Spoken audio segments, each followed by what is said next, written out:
Sa mga hindi pa nakakita nito, ito yung lumubog na tugboat. Panoorin natin kung paano siya lumubog. Nagsitalunan yung mga crew sa tugboat na to.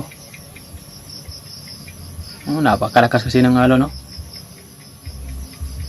Kung tingnan mo, parang nasa lang, baybayin lang, nasa parang hindi malalim kung tingnan mo yung alon, pero panoorin natin kung paano siya lumubog, yung mawawala talaga yung tugboat.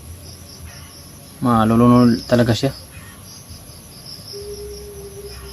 Sa may to, lugar to ng ito na lugar. Meron namang isang tugboat sa likuran, pero parang okay lang. May problema siguro to sa sa makina, or kayang overloaded ba to, or ano kayang nangyari sa tugboat na to, bakit to lumubog. Dandahan siyang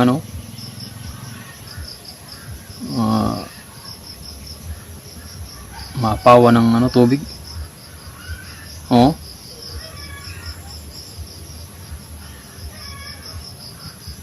Napaka lakas ng alon sa pero kung makikita mo yung sa likod, parang okay lang, pero dito sa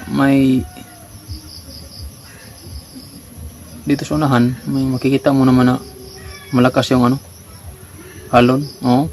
Wawala talaga siya, parang ang lalim siguro ng lugar na yan. Ginamon talaga ng tubig, parang river to yung